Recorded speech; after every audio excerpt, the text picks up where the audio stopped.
हिजो हामीले फरवर्ड्स पढ्यौँ फरवर्ड्स भनेको चाहिँ सबभन्दा simplest form of derivative contract भनेर भन्छ हैन so we move to futures contract today futures भनेको चाहिँ फरवर्डको स्पेसलाइज्ड फर्म हो भनेर भन्छ है फरवर्ड कन्ट्र्याक्ट एकदमै सजिलो टेलर मेड बायर र सेलरले जस्तो जस्तो खालको कुरामा एग्रिमेन्ट गर्छ त्यहाँबाट चाहिँ फरवर्ड कन्ट्र्याक्ट क्रिएट गर्न सकिन्छ but futures contract are a bit different हैन they are specialized form of forward contract है यिनीहरू टेलर मेड हुँदैन यिनीहरू स्ट्यान्डार्डाइज हुन्छ है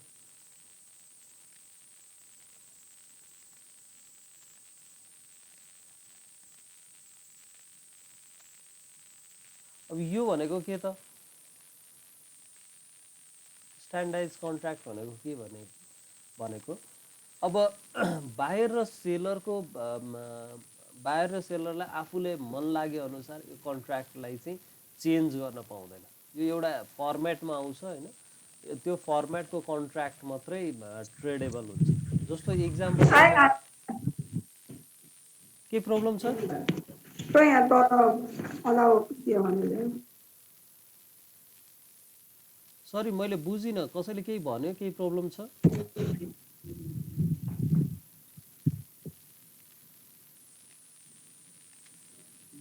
मैले सुनिनँ है सो वी मुभ फरवर्ड 10 ग्रामको गोल्डको कन्ट्र्याक्ट बनायो है अनि त्यसपछि यो कन्ट्र्याक्ट चाहिँ 3 मन्थ्सको लागि भ्यालिड हुन्छ अनि त्यसपछि यो कन्ट्र्याक्टको फरवर्ड प्राइस अब सर्टेन प्राइस कति राखो 10 ग्रामको भनेको 1 तोला जति भयो 1 लाख रुपियाँ राखो हैन सो यस्तो खालको कन्ट्र्याक्ट बनायो भने यो कन्ट्र्याक्टलाई चाहिँ के अरे स्ट्यान्डर्डाइज कन्ट्र्याक्ट भन्छ यो 10 ग्रामको ठाउँमा हामीले चेन्ज गरेर 11 ग्राम 3 मन्थ्सको ठाउँमा चेन्ज गरेर 3 मन्थ्स 2 डेज भन्ने टाइपको पनि बनाउन पाउँदैन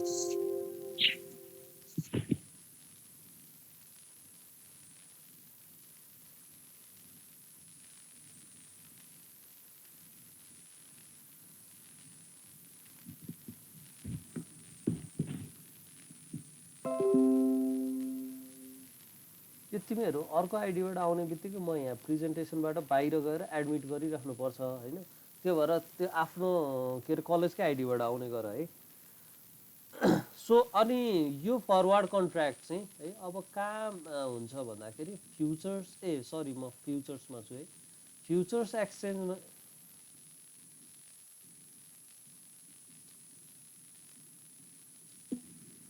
एक्सचेन्जमा मात्रै ट्रेड हुन्छ है यस्तो खालको कन्ट्र्याक्ट हुने भयो स्ट्यान्डर्डाइज कन्ट्र्याक्ट हुने भयो हैन अब यसलाई चेन्ज गर्न पाइँदैन एक्सचेन्जले जे अफर गर्छ त्यही कुरा हुने भयो हैन अनि हामीले फरवर्ड कन्ट्र्याक्टमा सबभन्दा के अरे डिमेरिट्स भनेर के भनेको थियौँ काउन्टर पार्टी डिफल्ट रिस्क चाहिँ अब त्यो बायर अथवा सेलर आफैले बन्द गर्नुपर्छ भनेर भनेको थियौँ हैन so we moving forward to futures हैन फ्युचर्स एक्सचेन्जले चाहिँ यो कन्ट्र्याक्ट बनाउने हुनाले हैन अनि यो काउन्टर पार्टी डिफल्ट रिस्क चाहिँ फ्युचर एक्सचेन्जले बियर गर्छ अब यसको फर्मेट के हुन्छ म यहाँ सानो एउटा पिक्चर बनाउँछु हैन यो फ्युचर्स एक्सचेन्ज भयो भने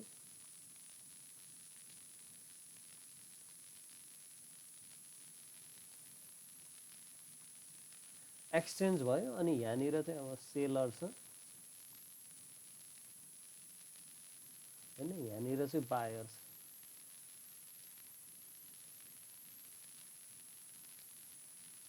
अब यो बायरले कन्ट्र्याक्ट बाई गर्छ हैन सेलरले कन्ट्र्याक्ट सेल गर्छ भनेको मतलब त्यही कन्ट्र्याक्टमा सेलर सर्ट पोजिसनमा बस्छ बायर लङ पोजिसनमा बस्छ है आजको दिनमा के गर्छ भने यो T0 मा चाहिँ बायर चाहिँ लङ पोजिसनमा बस्छ बाई द्याट कन्ट्र्याक्ट अब यही कन्ट्र्याक्ट हुनसक्छ 10 ग्राम गोल्ड 3 मन्थ्स अनि 100,000 हुनसक्छ सेलर चाहिँ सेल गरिरहेको छ हैन त्यही कन्ट्र्याक्ट भनेको सेलर सर्ट पोजिसनमा बसिरहेको छ with the future exchange being the counterparty है सो अब यो के हुन्छ भने यो कन्ट्र्याक्ट चाहिँ सेटलमेन्टसम्म पुग्यो भने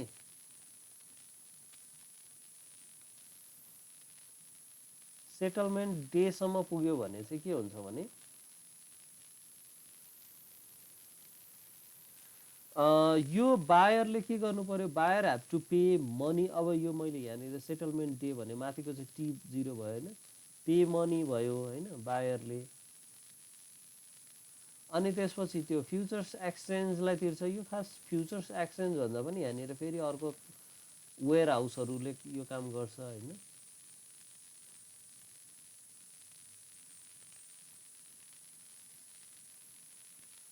यसले चाहिँ पे के गर्छ, पे गोल्ड गर्छ है।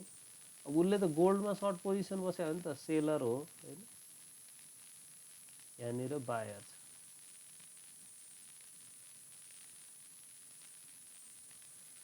यो बुझिन्छ। सेटलमेन्ट डेसम्म यो कन्ट्र्याक्ट पुग्यो भने चाहिँ सेटलमेन्ट डेको दिन चाहिँ बायरले चाहिँ पैसा तिर्नु पर्यो फ्युचर्स एक्सचेन्जलाई। अनि त्यसपछि सेलरले चाहिँ त्यो गोल्ड दिनु पर्यो फ्युचर्स एक्सचेन्जलाई। अब यो फ्युचर्स एक्सचेन्जले यो गोल्ड चाहिँ बायरलाई दिन्छ यतापट्टि होइन, गोल्ड दिन्छ। अब यो फ्युचर्स एक्सचेन्जले यतापट्टि सेलरलाई चाहिँ के दिन्छ, मनी दिन्छ है।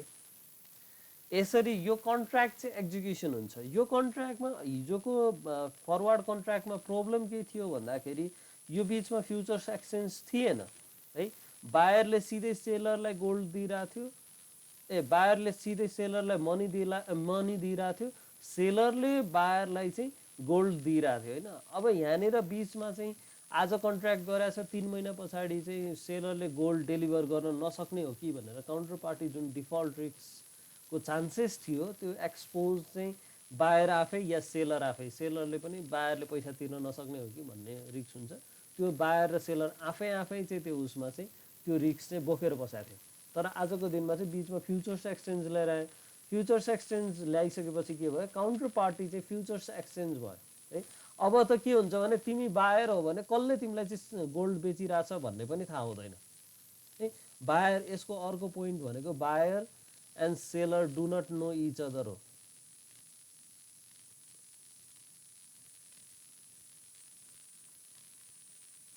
Seller do not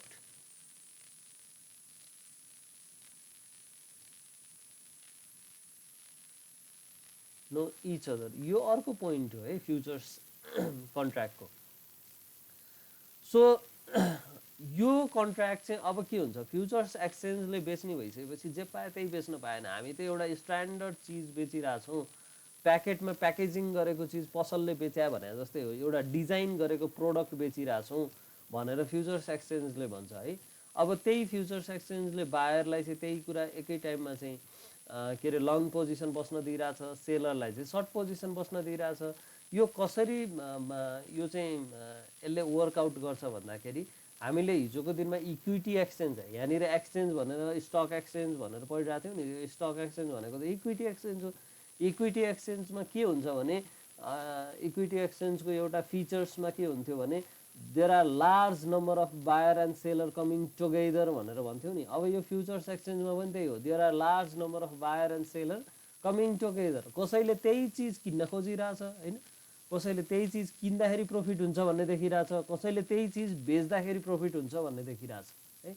so there are numerous buyer and numerous seller, अनि त्यसपछि who are taking position against to each other है। कसैले बाई गरिरहेछ, कसैले सेल गरिरहेछ, र त्यो बायरले कसैले बायरले बाई र सेलरले सेल एकैचोटि गर्ने भयो भएर फ्युचर्स एक्सचेन्ज चाहिँ बेसिकल्ली उनीहरू काउन्टर पार्टी भए पनि आफैले त्यो अब के अरे पोजिसन डेलिभर गर्नुपर्ने हुँदैन है। बेसिकल्ली यो बायरले बाई गरिरहेको चिज चाहिँ सेलरले सेल गरिदिइरहेको भएर फ्युचर्स एक्सचेन्जलाई कम्पेन्सेट गरिरहेको हुन्छ है। So we move forward towards यो अर्को एउटा तिमीहरूले पढ्न नपर्ने यो फ्युचर्स एक्सचेन्ज, फ्युचर्समा केही प्रब्लम छ फ्युचर्स एक्सचेन्ज होइन, फ्युचर्समा चाहिँ बुझ्दैन भने सोध है यहाँनिर।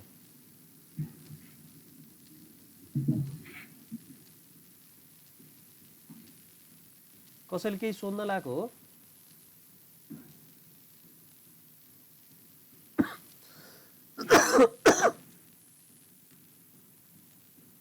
ठिक छ, shall I move forward? Yes, sir. यो थर्डमा चाहिँ मैले तिमीहरूलाई यो सँगसँगै के पढाउँछु भने कन्ट्र्याक्ट फर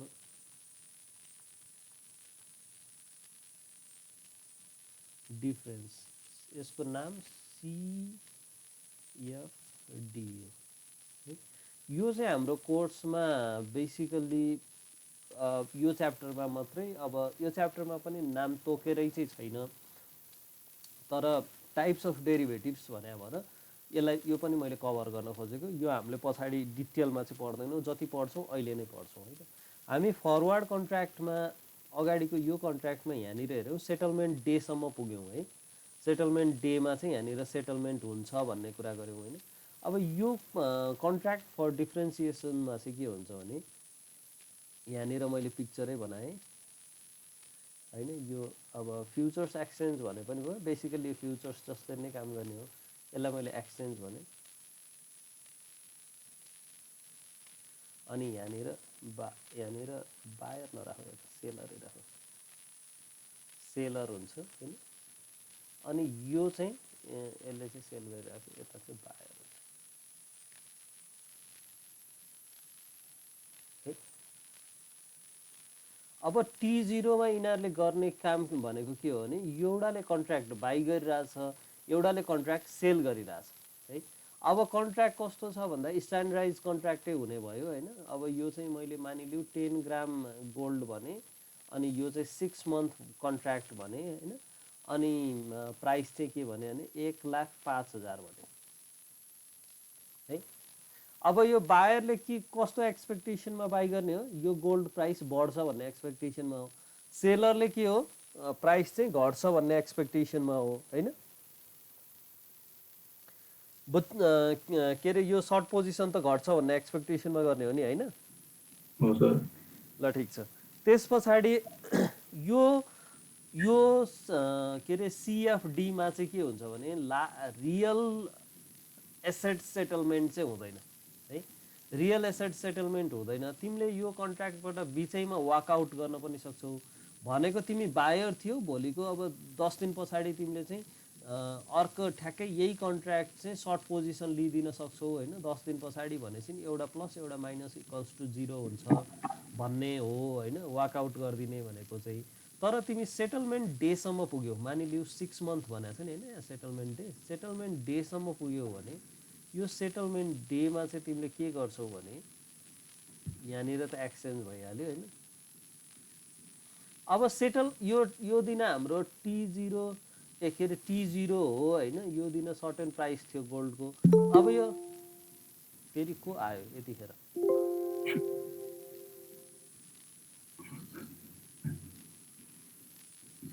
पवन शर्मा। क्लासमा हिँड्दै हिँड्दै हिँड्दै हिँड्दै ढिलो ढिलो ढिलो ढिलो आज चाहिँ अनलाइन क्लासमा ढिलो ढिलो ढिलो ढिलो गरेर चाहिँ नआऊ है, पवनलाई भने। अनि आइडीबाटै आऊ, आफ्नै आइडीबाट। लाइनै छैन सर, अनि प्याक लिएर आएको डाटा चाहिँ। अनि त्यो प्याक पनि 6:30 बजे नै लिन सकिन्न। लाइन आउँछ क्या भनेर वेट गरेको है। ठिकै हो, कहाँ गयो नि है। सो हामी कहाँनिर पुगेका थियौँ भन्दाखेरि एक्सचेन्ज भयो। अब यो सेटलमेन्ट डेमा चाहिँ के हुन्छ भन्दाखेरि बायरले चाहिँ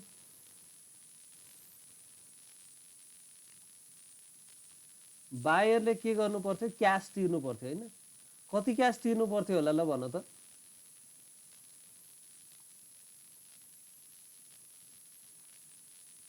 इन्ट्र्याक्सन गर्दै जाऊ है, बुझेन भने सोध्दै जाऊ। यो सेटलमेन्ट डेमा नर्मल्ली अब फरवर्ड कन्ट्र्याक्ट हुन्थ्यो भने बायरले कति पैसा तिर्नु पर्थ्यो?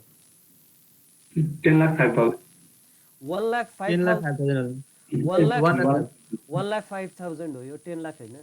1,05,000 तिर्नु पर्थ्यो। तर 6 महिना पछाडि आइपुगिसकेपछि गोल्डको हामीलाई त स्पट प्राइस पनि थाहा हुन्छ,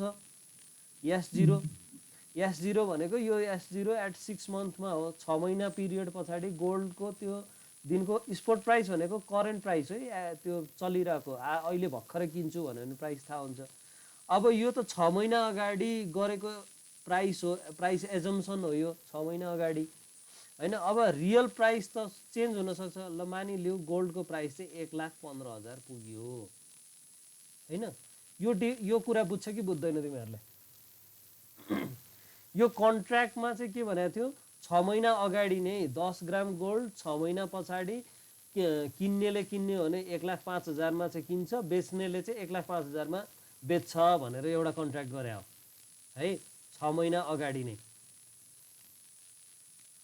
तर 6 महिना पछाडि आइपुग्दा रियल सिचुएसन चाहिँ के भयो भने 1,15,000 गोल्डको चाहिँ स्पट प्राइस बस्दियो। गोल्डको प्राइस फ्लक्चुएट भएर 1,15,000 पुग्यो भने पछाडि अब यहाँनिर के हुने भयो भने खास त फरवर्ड कन्ट्र्याक्ट के अरे फ्युचर्स कन्ट्र्याक्ट हुन्थ्यो भने बायरले चाहिँ 1,05,000 तिर्दाखेरि गोल्ड पाउँथ्यो हैन। सेलरले 1,15,000 मार्केटको रेट भए पनि 1,05,000 मा चाहिँ गोल्ड बेच्नु पर्थ्यो। तर यहाँनिर चाहिँ के छ भने अब बायरले यो पोजिसनमा चाहिँ बायरले चाहिँ के अरे बेनिफिट पाइरहेको हो, प्राइस बढ्यो, उसले आफूले भनेको मुभमेन्टमा चाहिँ भनेको डिरेक्सनमा चाहिँ गोल्डको मुभमेन्ट भयो, प्राइस बढ्छ होला भनेर गर्ने हो लङ पर्चेज। यहाँनिर 1,15,000 अब यो मैले 1000 को पछाडि उ गरिन हैन, 1,05,000 गरेछिन्, यो 10,000 10K रुपिज चाहिँ उसको डिफरेन्स एमाउन्ट भयो। यो कन्ट्र्याक्टको नामै के छ भने कन्ट्र्याक्ट फर डिफरेन्स है। अब यो उसले डिफरेन्स एमाउन्ट यो 10,000 रुपियाँ मात्रै पाउँछ। यो सेलरले पनि के तिर्छ 10,000 रुपिज मात्रै तिर्छ डिफरेन्स एमाउन्ट। उसले भनेको डिरेक्सनमा चाहिँ मार्केट मुभमेन्ट भएन, मार्केट मुभमेन्ट नभइसकेपछि उसले चाहिँ त्यो 10,000 रुपियाँ मात्रै तिर्छ। यो बुझिन्छ? यहाँ real settlement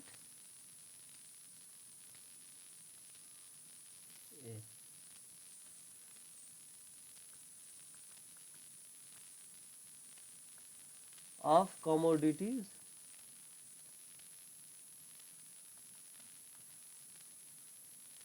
is not done.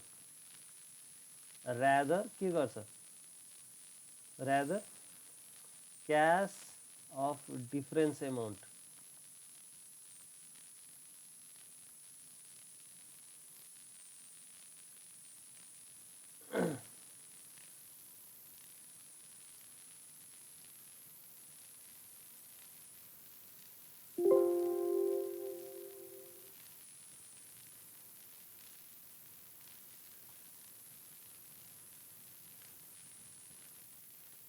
cash of difference amount is paid, received,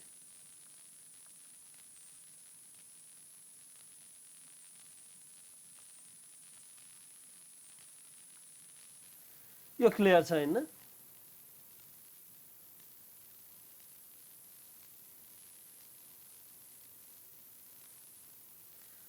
यो बुझ्यो कि बुझेन कन्ट्र्याक्ट फर डिफरेन्सेस भन्ने? मैले सिध्याएँ पढाएर त। अनि कस्तो कस्तो भयो त्यो हुँदैन भने यो मात्रै सेटलमेन्ट हुन्छ। बुझ्यो सर। अलि कस्तो कस्तो भयो है? सर त्यो लास्टको चाहिँ हामी फरवर्ड कन्ट्र्याक्टमा थियौँ। फरवर्ड कन्ट्र्याक्ट जस्तै हो ठ्याक्कै, सेटलमेन्टको मेकानिजम मात्रै डिफरेन्स हुन्छ है। फरवर्ड कन्ट्र्याक्टमा चाहिँ बायरले बाई गर्यो, यो बायर चाहिँ के बस्यो लङ पोजिसन बस्यो हैन। लङ भनेको प्राइस राइज हुन्छ भनेर बस्यो। यो सेलर चाहिँ के बस्यो सर्ट बस्यो, एसएच सर्ट। यो भनेको प्राइस डाउन हुन्छ भनेर बस्यो है। बायरको एक्सपेक्टेसन प्राइस बढ्छ भन्ने थियो है, सेलरको एक्सपेक्टेसन प्राइस घट्छ भन्ने थियो। 6 महिना पछाडिको रियल सिचुएसन 6 महिना अगाडि उनीहरूले ट्रान्जेक्सन गर्दाखेरि चाहिँ ट्रान्जेक्सन भन्दा पनि कन्ट्र्याक्टमा जाँदाखेरि चाहिँ के थियो भने गोल्डको प्राइस 6 महिना पछाडि 1,05,000 मा ट्रेड गर्नलाई एग्री गर्छु भन्ने हो है। यहाँनिर यो 105,000 कहाँनिर छ, यो 105,000 सो 6 महिना पछाडिको सिनेरियो चाहिँ के भयो भने गोल्डको प्राइस चाहिँ 1,15,000 पुग्यो है। 1,15,000 पुग्यो भनेपछि बायरले चाहिँ आफ्नो एक्सपेक्टेसन मिट गर्यो है। बायरको एक्सपेक्टेसन प्राइस राइज थियो, बायरको एक्सपेक्टेसन मिट भयो भनेपछि त उसले सर्टेन बेनिफिट कमायो। बेनिफिट कति कमायो त भन्दाखेरि त्यो बेलाको स्पट प्राइस है, स्पट प्राइस यो 6 मन्थ हैन, अनि त्यसपछि माइनस स्पट प्राइस यो T0 यो हो क्या, यो गरेको हो खास चाहिँ। अब 1,15,000 रुपियाँ त्यतिखेरको स्पट प्राइस थियो। अनि त्यसपछि बेसिकली कन्ट्र्याक्ट स्टार्टिङ डेमा कन्ट्र्याक्टमा इन्ट्री गरेको डे भनेको T0 मा चाहिँ कति थियो, 1,05,000 थियो हैन, अथवा कन्ट्र्याक्टको एमाउन्ट कन्ट्र्याक्टमा मेन्सन गरेको एमाउन्ट पनि 1,05,000 हो। त्यसैले वी क्यान गो टु यो स्पट प्राइस नलेखौँ है, यो कन्ट्र्याक्ट प्राइस लेखौँ यसलाई। मैले सरी स्पट प्राइस त त्यो दिन हामीले यहाँ मेन्सन गरेको छैन, त्यही भएर यो नलेखौँ। यो चाहिँ स्पट कन्ट्र्याक्ट प्राइस लेखौँ यसलाई। यो कन्ट्र्याक्ट प्राइस 1,05,000 छ। सो उसले यो 10,000 रुपियाँ चाहिँ नाफा कमायो। अब यो नाफाको एमाउन्ट मात्रै यहाँ कारोबार हुन्छ है। यसले 1,05,000 त्यो घटाउँदाखेरि 10,000 जुन नाफा कमायो त्यो नाफा मात्रै पाउँछ। सेलरले के हो 10,000 घाटा लाग्यो सेलरलाई भने यो 10,000 जुन घाटा लागेको एमाउन्ट छ, यो घाटा लागेको एमाउन्ट मात्र एक्सचेन्जलाई तिर्छ, एक्सचेन्जले बायरलाई तिर्छ। म तिमीहरूलाई यहाँनिर यो सर्टेन अलिकति इन्फर्मेसन चाहिँ चेन्ज गरिदिन्छु। यो 1,15,000 होइन, यो दिन चाहिँ 85,000 मा आइपुग्यो। ल गोल्डको प्राइस के हुन्छ, गोल्डको प्राइस 85,000 मा आइपुग्यो भने बायरको पोजिसन के हुन्छ, सेलरको पोजिसन के हुन्छ, बायरले कति कमाउँछ, सेलरले कति कमाउँछ, या बायरले कति गुमाउँछ, सेलरले कति गुमाउँछ। ल भन त।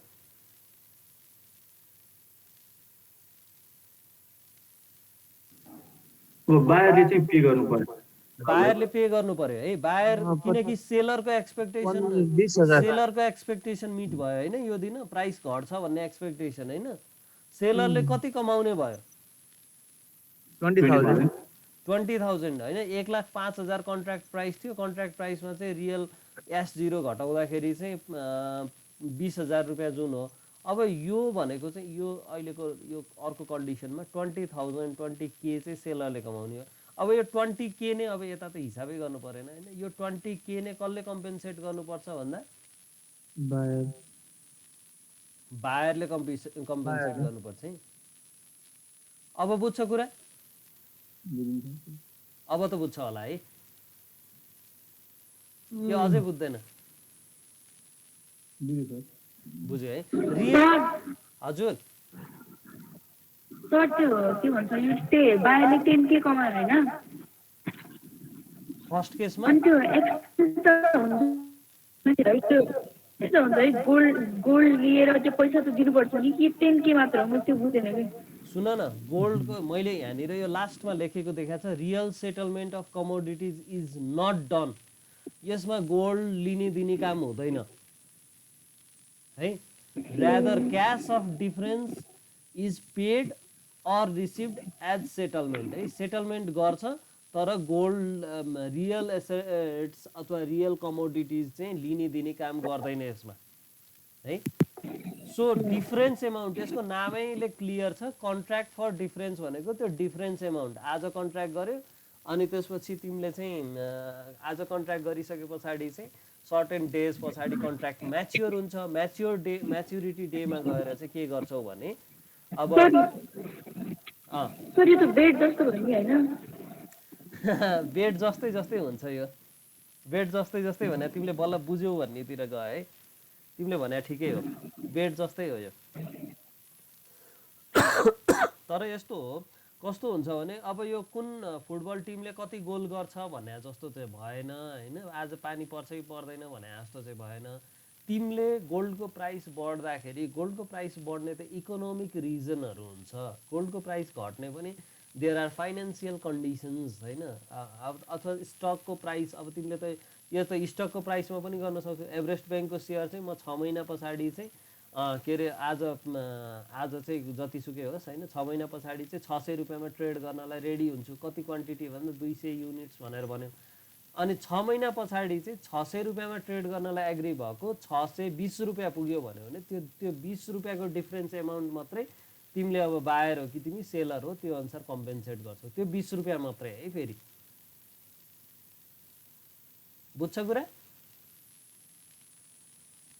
बुझ्यो सर बुझ्यो है ल वी मुभ फरवर्ड यो कन्ट्र्याक्ट फर डिफरेन्सेसको बारेमा अब कुरा आउँदैन है यति हो यो हाम्रो सिलेबसमा डिटेलली पढ्नुपर्ने पनि छैन यो चाहिँ अलि मोडर्न टाइपको ऊ भन्छ के अरे कमोडिटिजको सरी डेरिभेटिभ्सको इन्स्ट्रुमेन्ट भन्छ होइन ट्रेडिसनल इन्स्ट्रुमेन्ट्सहरूमा चाहिँ यसलाई काउन्ट पनि गर्दैन गर्न चाहिँ फेरि है वी मुभ टु नेक्स्ट अब यहाँ मेरो स्लाइड देखाउने ठाउँ छैन कि क्या हो यहाँनिर राखेँ है मैले चाहिँ सो नेक्स्ट यो कन्ट्र्याक्ट सिएफडी भइसकेपछि सिएफडी सिद्धियो होइन अब अप्सनमा गएँ है म टाइम कति भयो भन है मलाई मेरो यहाँ देखिरहेको छैन 22 अप्सन सुरु गरौँ है त त्यसो भए अप्सनले चाहिँ के गर्छ भने अप्सन भनेको अब यो ट्रेडिसनल कन्ट्र्याक्ट पनि हो सबभन्दा पपुलर कन्ट्र्याक्ट पनि हो होइन अनि यसले चाहिँ के गर्छ भने बायर अर सेलरलाई है राइट प्रोभाइड्स लेखौँ है provides right but not obligation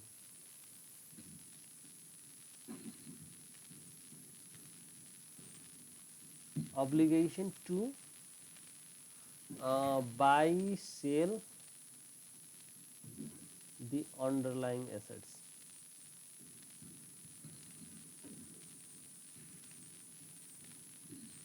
यो भने बुझ्छु हेर त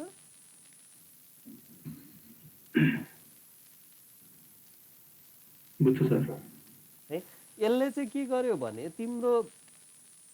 तिमीलाई कुनै पनि प्रोडक्ट तिमीसँग अप्सन कन्ट्र्याक्ट छ भने कुनै पनि प्रोडक्ट बाई गर्ने अप्सन कन्ट्र्याक्ट छ भने अझ स्पेसिफाई गर्नु पर्यो बाई गर्ने अप्सन कन्ट्र्याक्ट छ भने तिमीले बाई गर्न पायौ हैन तिम्रो राइट भयो मैले बाई गर्छु भनेपछि सेलरले बेच्नै पर्छ तर तिमी बाई गर्दिन भन्न पनि पाउँछौ के फेरि है तिमीसँग सेल गर्ने अप्सन कन्ट्र्याक्ट छ भने हैन तिमीले म सेल गर्छु नै भनेर भन्यो भने चाहिँ बायरले त किन्नै पर्छ त्यो कन्ट्र्याक्ट चाहिँ त्यस्तो हुन्छ तर म सेल गर्दिन भन्न पनि पाउँछ तिमीलाई अब्लिगेसन चाहिँ हुँदैन यो कन्ट्र्याक्टमा यो टर्म एकदमै इम्पोर्टेन्ट छ अब्लिगेसन नो अब्लिगेसन भन्ने है यसको बेसिकल्ली हामीसँग दुईटा टाइप्स अफ अप्सन हुन्छ भन्छ है फर्स्टमा चाहिँ कल अप्सन भन्छ है कल अप्सन भन्छ यसले चाहिँ के गर्छ भने तिमीलाई चाहिँ कुनै पनि अन्डरलाइङ एसेट्स बाई गर्ने राइट दिन्छ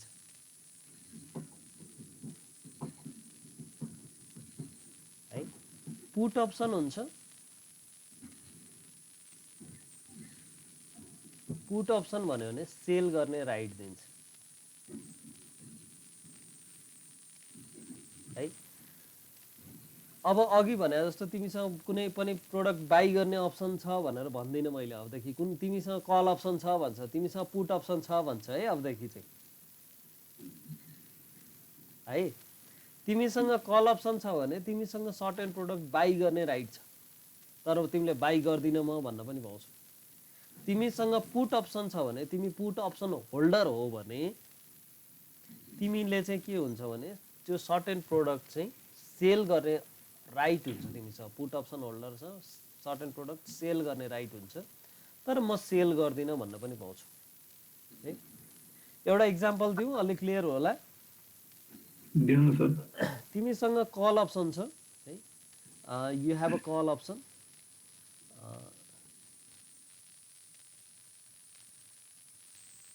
कल अप्सन छ अब यो कल अप्सनले चाहिँ के गर्छ भने तिम्रो कुनै एउटा एबिसी भन्ने ब्याङ्कको एबिसी भन्ने कम्पनीको सेक्युरिटी चाहिँ सेयर भनौँ न हैन सेयर चाहिँ तिमीलाई बाई गर्ने राइट दिएछ अब 6 मन्थ यसको टाइम छ हैन अनि त्यसपछि 500 रुपीज चाहिँ प्राइस छ रुपीज पनि लेख्दै है मैले 500 मा प्राइस छ बुझ्छ कन्डिसन यहाँनिर कल अप्सन छ एबिसी कम्पनीको सेयर किन्ने हो 6 मन्थको लागि 500 रुपैयाँमा।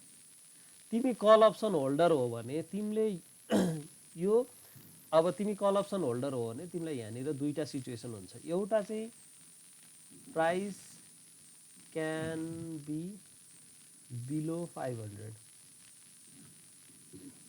प्राइस त कि 500 भन्दा 500 ठ्याक्कै भयो भन्ने सिचुएसन छोड्दियो, 500 भन्दा ठ्याक्कै तल हुनसक्छ अथवा 500 भन्दा सस्तो हुनसक्छ होइन। अर्को चाहिँ प्राइस क्यान बी एबभ 500, यो दुईटा सिचुएसन त हो नि हुने त होइन। Price can be above 500।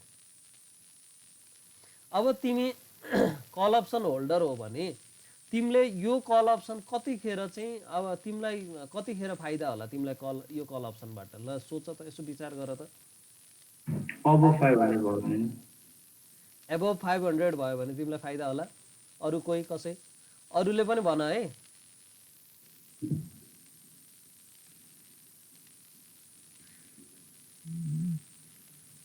Call अप्सनले के दिन्छ? बाई गर्ने राइट। बाई गर्ने राइट दिन्छ है। मार्केटमा प्राइस चाहिँ तिमीले चाहिँ तिमीसँग 500 मा किन्न पाउने राइट छ, मार्केटमा प्राइस चाहिँ 600 छ है। भर्यो भने यो त्यो भनेको यो सिचुएसन भयो। अब तिमी मार्केटबाट किन्छौ कि त्यो अप्सन युज गर्छौ? अप्सन युज गर्छौ है। मार्केटमा प्राइस चाहिँ 600 रुपैयाँ छ, तिम्रो अप्सनले चाहिँ 500 मा किन्न दिन्छ भनेपछि तिमीलाई यो प्राइस एबोभ 500 भयो भने तिमीलाई घाटा लाग्छ है। मार्केटमा प्राइस 600 होइन, मार्केटमा प्राइस 400 छ, तिम्रो प्राइस चाहिँ तिमीले अप्सन युज गर्यौ भने तिमीले चाहिँ 500 रुपैयाँमा किन्न पाउँछौ भन्यो भने अब तिमीलाई अप्सन युज गर्दा बेनिफिट कि नगर्दा बेनिफिट? नगर्दा बेनिफिट। बजारमा 400 रुपैयाँ पाइरहेछ, त्यो कन्ट्र्याक्टले चाहिँ युज गर्ने भने 500 रुपैयाँ किन्नुपर्छ भने महँगोमा को किन्छ? महँगोमा त किन्नै किन्दैनौँ नि हामी होइन। सो एउटा सिचुएसन हुनसक्छ त्यो प्राइस चाहिँ एबोभ 500 होइन। तिमीले एबोभ 500 भयो भने तिमीलाई चाहिँ घाटा लाग्छ। You will not use the contract. तिमीले यो कन्ट्र्याक्टलाई एक्सपायर हुन दिन्छौ होइन। Let the contract expire. तिमीले चाहिँ let the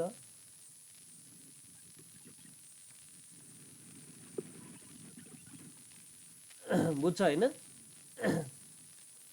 You let the contract to expire. अब यो सिचुएसनमा you use the contract, you execute.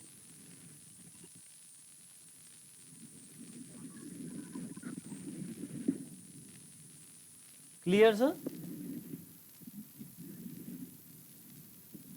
कि छैन?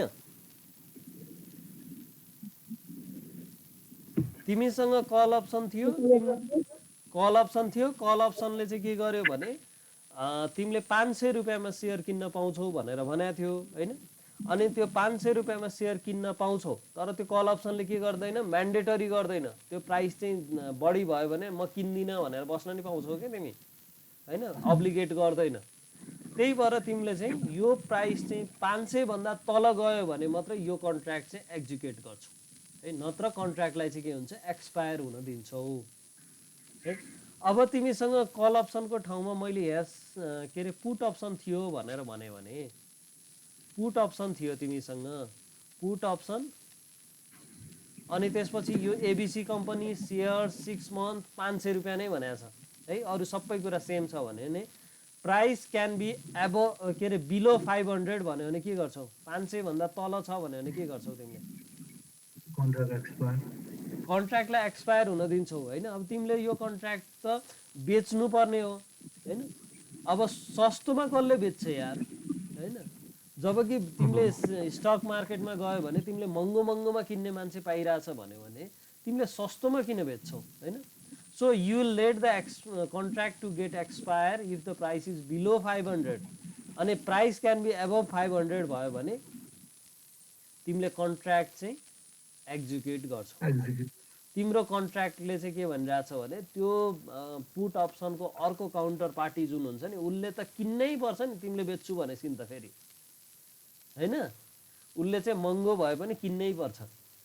त्यो कारणले चाहिँ के हुन्छ, तिमीले पुट अप्सन चाहिँ एक्जिक्युट गर्छौ कतिखेर भन्दा if the price is above 500 यसको ठ्याक्कै रिभर्स हुन्छ यो भने एउटा बाई गर्ने भयो हैन यो बाई गर्ने भयो यो सेल गर्ने भयो भएर ठ्याक्कै रिभर्स हुन्छ आजलाई यही स्टप गरेँ है त मैले